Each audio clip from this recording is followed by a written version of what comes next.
Shalom, alaihim salam, saudaraku yang kekasih jemaat Tuhan yang ada di Gading Kulon.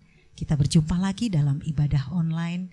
Kali ini kita siapkan hati untuk memuji dan menyembah Tuhan. Firman Tuhan katakan, bersorak-soraklah bagi Tuhan, hai seluruh bumi, beribadahlah kepada Tuhan dengan sukacita, datanglah ke hadapannya dengan sorak-sorai. Saya mau katakan kepada saudara semua, percayalah ketika saudara menaikkan pujian bagi Tuhan, menyembah Tuhan, Allah kita hadir di tengah-tengah kita dan memberkati kita semua. Selamat beribadah, Tuhan Yesus memberkati. Amin.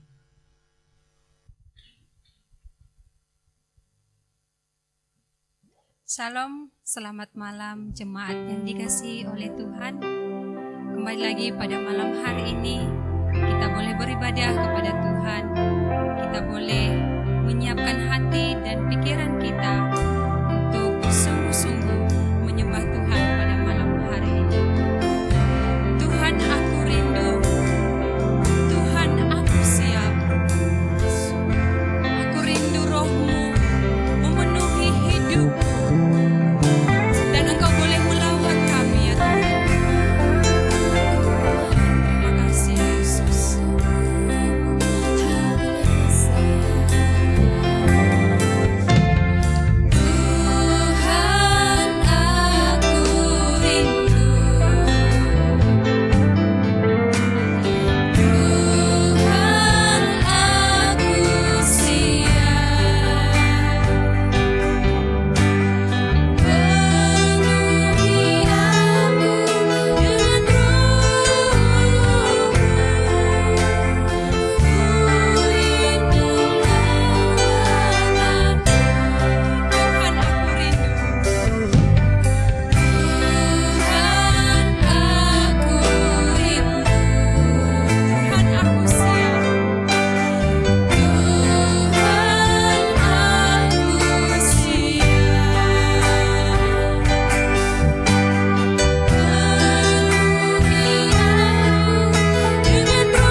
kami boleh menyembah dan memuliakan nama-Mu.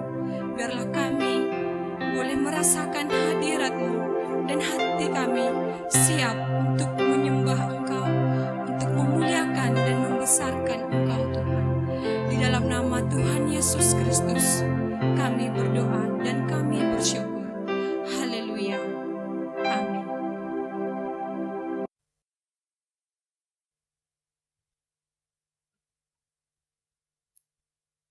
Jemaat yang dikasihi Tuhan, kita akan bersorak-sorai kepada Tuhan pada malam hari ini. Saya mengajak jemaat semua untuk bangkit berdiri dan kita memberikan kepada orang ada di samping kanan dan kiri kita senyum yang paling manis dan katakan bahwa kasih Allah tak berkesudahan dalam kehidupan kita. Kasih Allah tak berkesudahan. Mari kita membuktikan pujian ini dengan semangat dan dengan ucapan syukur kepada Tuhan.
Saudara percaya bahwa Allah kita berkuasa atas kehidupan kita?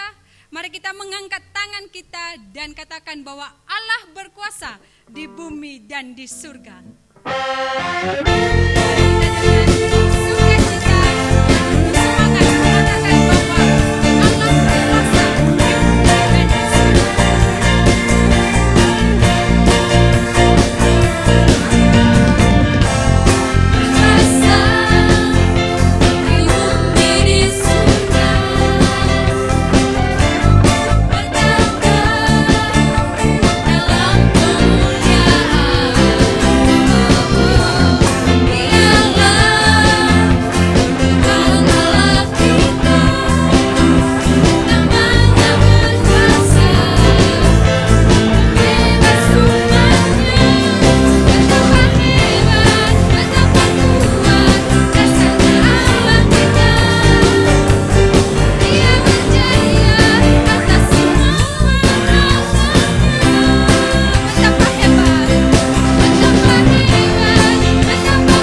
jemaat yang dikasihi Tuhan, saya persilahkan untuk duduk kembali. Kita akan mendengarkan kebenaran firman Tuhan. Mari kita mempersiapkan hati dan pikiran kita. Kita percaya bahwa bagi Allah tidak ada yang mustahil. Ku yakin saat kau berfirman, ku menang saat kau bertindak. Hidup kami hanya ditentukan oleh perkataan-Mu.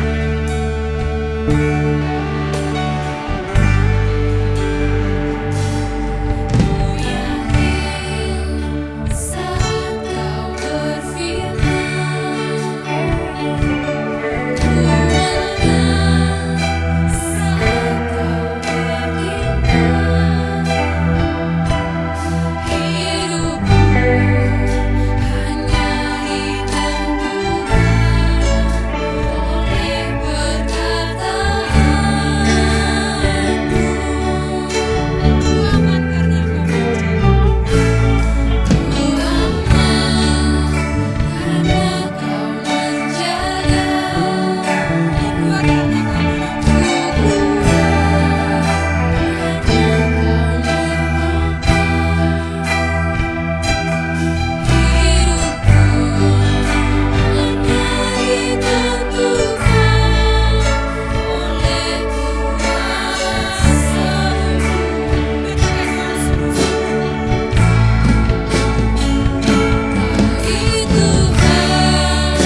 Yesus Kristus sebagai juru selamat dan sebagai Allah yang hidup bagi kami. Kami berdoa dan bersyukur. Haleluya. Amin.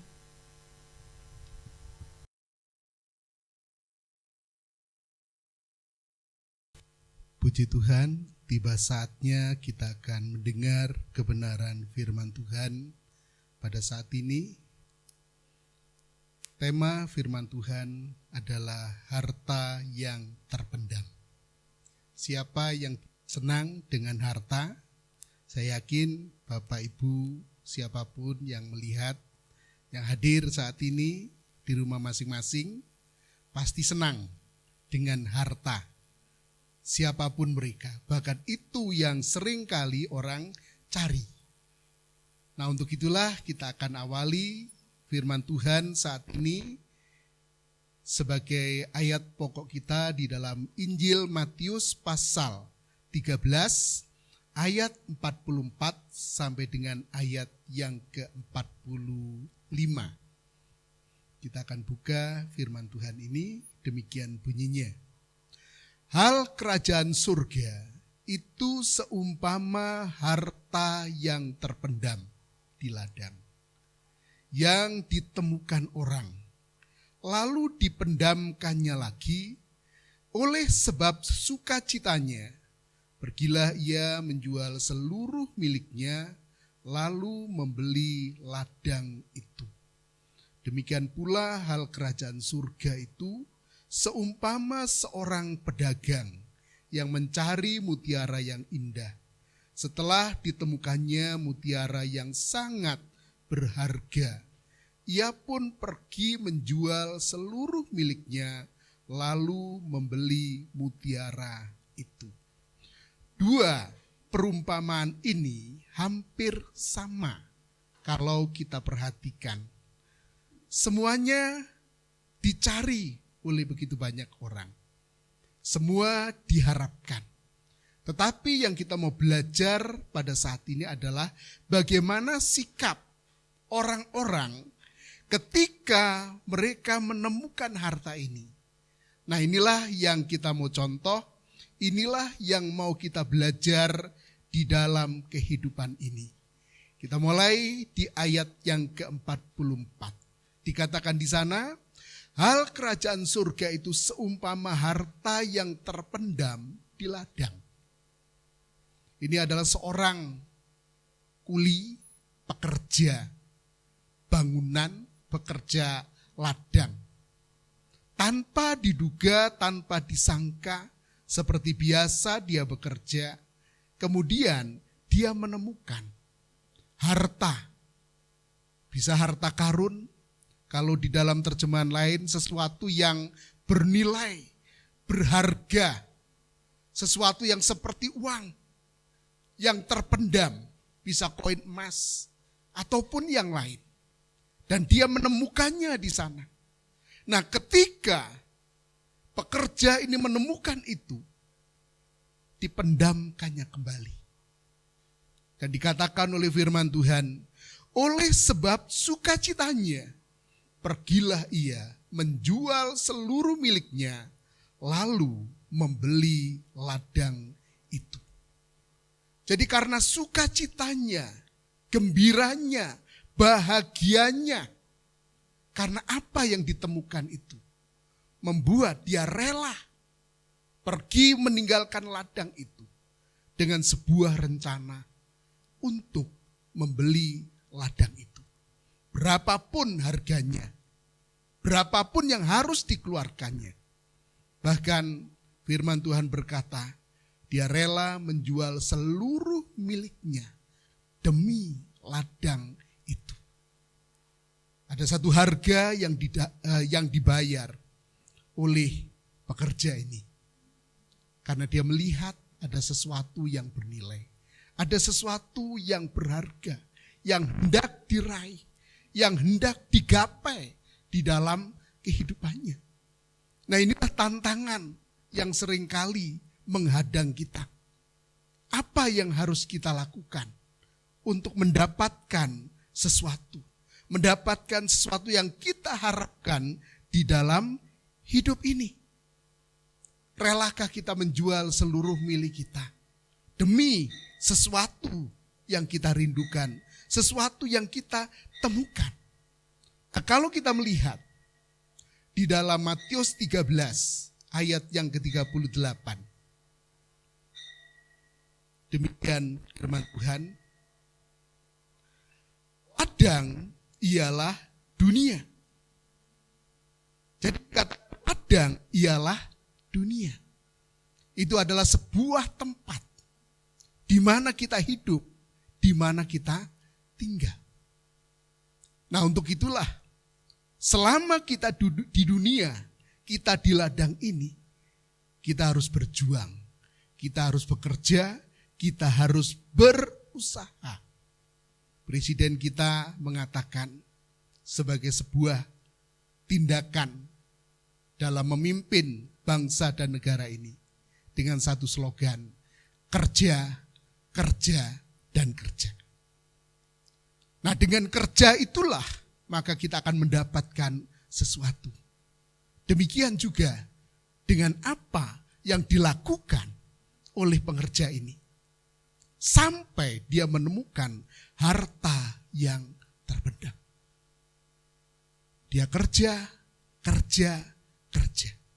Saya percaya, saya yakin ketika kita berusaha, dan berusaha, pasti kita akan menemukan sesuatu yang kita harapkan. Ada satu nilai yang berharga di dalamnya ketika kita bekerja, ketika kita berusaha. Mari seluruh jemaat Tuhan yang mendengar pada saat ini, kita tidak tahu apa yang kita lakukan, apa yang kita kerjakan. Yang seharusnya adalah mari tetap bekerja, tetap berusaha, tetap berjuang. Saya percaya selagi kita duduk di dunia ini, kita punya tugas yang berat untuk mendapatkan sesuatu. Kita percaya kita akan menemukan apa yang kita harapkan. Contoh ini mengajarkan kepada kita bahwa selagi kita hidup, selagi kita punya kesempatan, kita harus bekerja, kita harus berusaha menemukan sesuatu yang berharga di dalam hidup ini. Jangan menyerah, jangan putus asa. Kalau kita menyerah dan putus asa, maka kita tidak akan mendapatkan apa yang kita rindukan. Contoh nyata dari perumpamaan ini, dia bekerja berusaha sampai dia menemukan. Dalam hidup juga tidak jauh berbeda. Apa yang kita lakukan? Temukan jati diri kita, potensi kita. Sesuatu yang tertanam, tersimpan di dalam hidup kita. Mari kita keluarkan, kita temukan di dalamnya.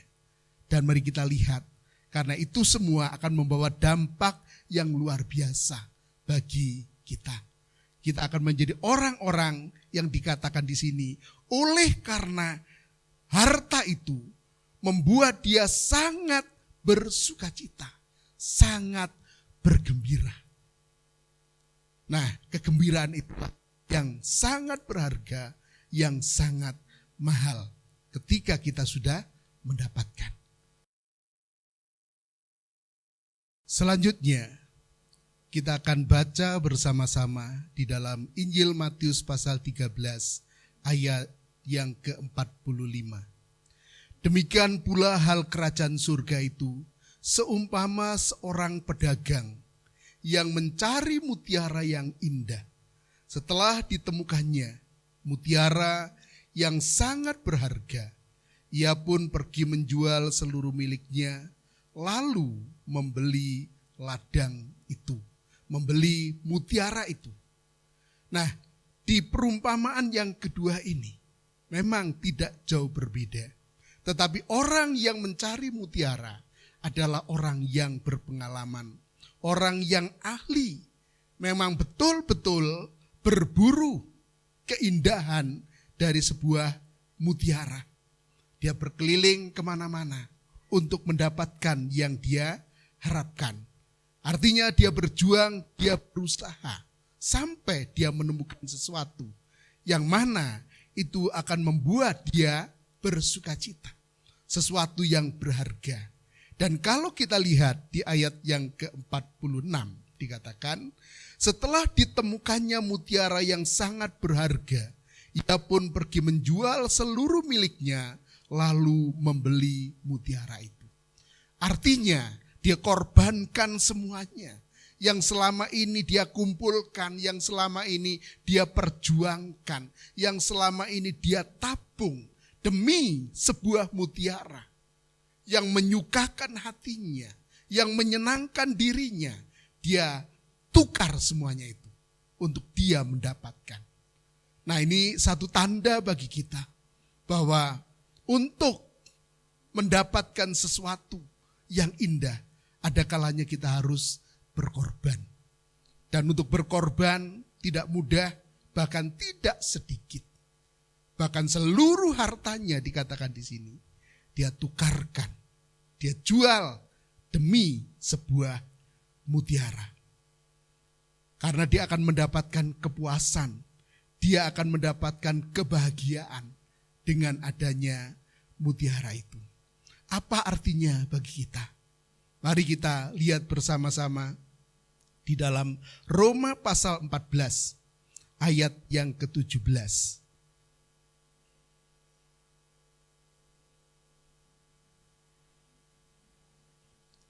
Kitab Roma pasal yang ke-14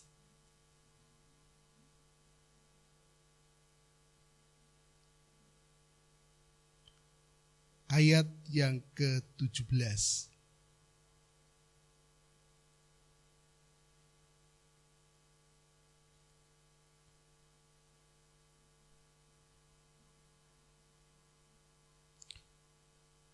Demikian firman Tuhan. Sebab hal kerajaan Allah bukanlah soal makanan dan minuman, tetapi soal kebenaran, damai sejahtera, dan sukacita oleh Roh Kudus. Nah, ayat ini menunjukkan sesuatu yang ditemukan itu adalah berkaitan dengan kebenaran, sejahtera, dan sukacita. Kalau kita lihat perumpamaan tadi berkaitan dengan hal-hal duniawi, di mana tentang harta yang terpendam, tentang mutiara yang berharga, yang membuat mereka yang menemukannya, mendapatkannya sangat bersukacita. Dari sisi rohani kita melihat sesuatu yang lebih berharga dari itu semua adalah kerajaan Allah. Kenapa saya katakan demikian? Ya, karena kerajaan Allah itu memuat semuanya, menyimpan semuanya. Apa yang kita harapkan di dalam hidup, apa yang kita rindukan di dalam hidup. Bahkan kalau kita melihat di dalam kitab Wahyu menjelaskan di sana. Yang kita tidak jumpai di dunia, mungkin hanya sedikit orang-orang yang mempunyainya. Tetapi di sana, satu contoh misalnya, emas. Emas adalah logam mulia yang sangat berharga. Berapa 1 gram? Tetapi di surga dibuat jalan. Jalannya terbuat dari emas. Berkaitan dengan mutiara. Mutiara yang mahal juga ada di sana. Dibuat untuk pintu gerbang. Bahkan kalau kita mendapatkan 1 mutiara, itu begitu mahal harganya. Tetapi di sana sudah tersedia dengan luar biasa. Jadi ayat ini menjelaskan kepada kita, dari sisi duniawi kita butuh. Tetapi lebih indah lagi, lebih luar biasa lagi di balik hal-hal yang duniawi ini, yaitu kerajaan Allah. Dan di sana dikatakan bukan soal makanan dan minuman, tetapi soal kebenaran. Di dunia ini kita butuh kebenaran supaya kita dapat berjalan benar di dalam menjalani hidup. Di dunia ini kita butuh damai sejahtera supaya kita nyaman tinggal di tempat kita masing-masing, di profesi kita, pekerjaan kita, atau apapun juga yang Tuhan percayakan kepada kita, yang berakhir pada dampak sukacita, menyukakan kehidupan kita, menyenangkan. Dan itu semua dikerjakan oleh kuasa Roh Kudus. Artinya tidak kebetulan. Kalau seorang pekerja tadi menemukan sesuatu yang sangat berharga, yang diumpamakan seperti harta yang terpendam. Dan di situ dibutuhkan perjuangan, dibutuhkan usaha, pantang menyerah untuk mendapatkan sesuatu. Saya percaya, saya yakin seluruh jemaat Tuhan yang mendengar pada saat ini, bahwa usaha kita, jerih lelah kita tidak pernah sia-sia. Apapun yang kita lakukan, semua akan mendatangkan hasil yang luar biasa. Kita akan menemukan sesuatu yang kita harapkan pada akhirnya. Jangan ragu, jangan khawatir. Lihatlah bahwa nilai kerja kita, perjuangan kita itu ada harganya. Demikian juga apapun yang kita lakukan, pekerjaan kita, usaha kita, perdagangan kita, apapun yang kita tekuni di dalam profesi kita masing-masing. Percayalah bahwa kita akan menemukan sesuatu yang lebih baik di balik semuanya ini. Dan lebih jauh lagi, temukan kerajaan Allah. Karena di dalamnya terkandung kebenaran. Di dalamnya ada damai sejahtera. Dan di dalamnya ada sukacita.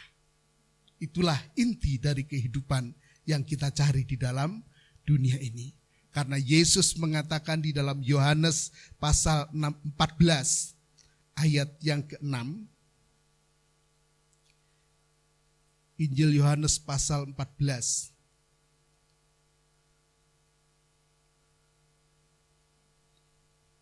Ayat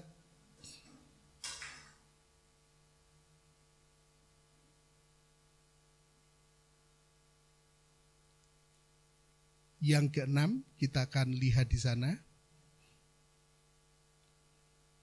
Kata Yesus kepadanya, "Akulah jalan dan kebenaran dan hidup. Tidak ada seorang pun yang datang kepada Bapa kalau tidak melalui aku."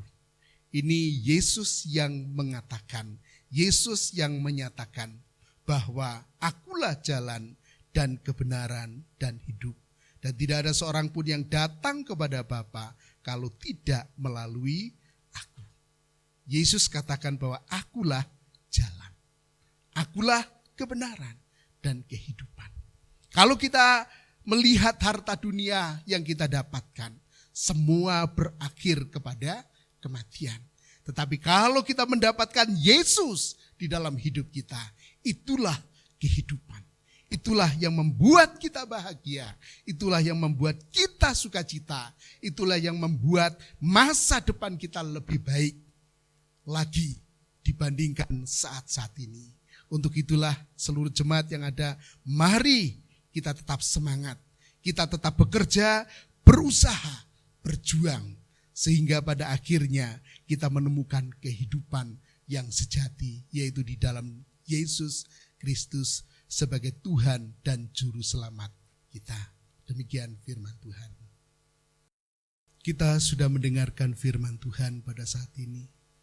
Mari saudara, seluruh jemaat Tuhan yang ada, kita percaya Tuhan hadir di tengah-tengah kita. Tuhan menolong kita, Tuhan memampukan kita. Biarlah kita tetap berjuang, kita tetap berusaha.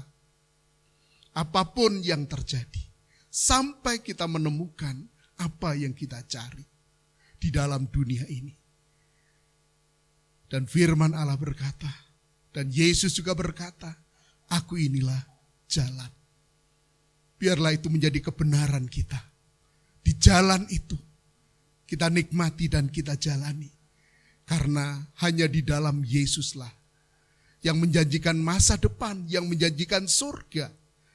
Yang pada akhirnya kita hidup selama-lamanya bersama-sama dengan Yesus. Jangan tukar apapun juga iman percaya kita kepada hal-hal duniawi. Tetapi mari kita cari, berusaha untuk kita mendapatkan Yesus. Mari kita tundukkan kepala bersama-sama dan kita berdoa. Terima kasih ya Tuhan. Kami percaya firman-Mu mengubah paradigma kami. Firman-Mu mengubah kehidupan kami. Firman-Mu yang menjanjikan perjalanan hidup kami jelas. Perjalanan hidup kami pasti. Firman-Mu yang akan mengubah keadaan kami. Bahkan masa depan kami Engkau sediakan. Untuk itulah Tuhan, kuatkan kami semua. Supaya kami menjadi orang-orang yang tangguh. Orang-orang yang berusaha dengan keras untuk mencari Tuhan dan mencari Tuhan.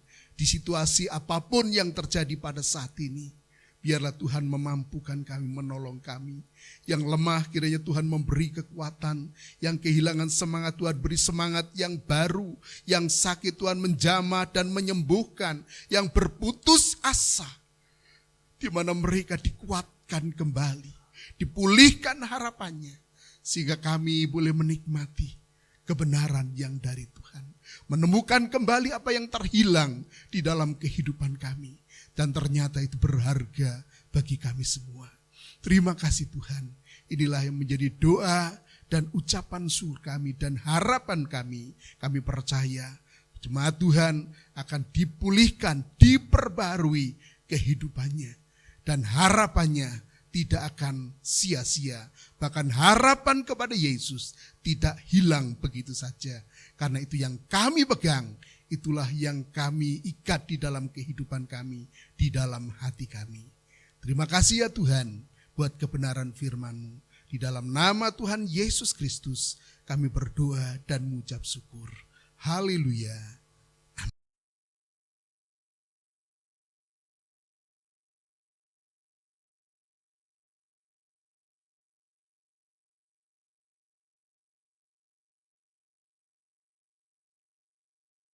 Tuhan.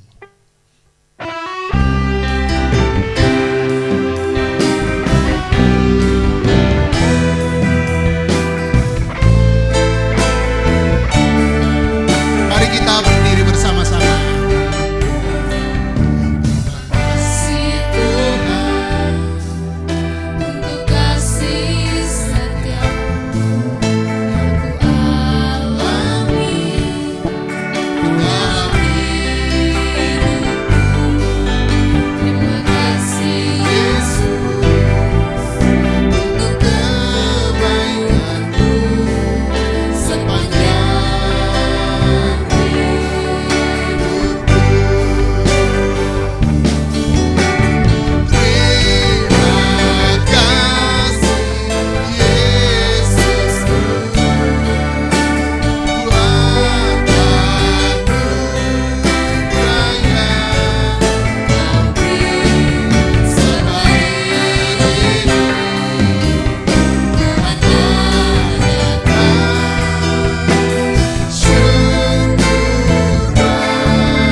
memberkati kami, pakai kami semua menjadi alat-Mu yang hebat. Berkati pemimpin bangsa kami yang sedang menghadapi krisis yang besar, yang hari-hari ini terjadi.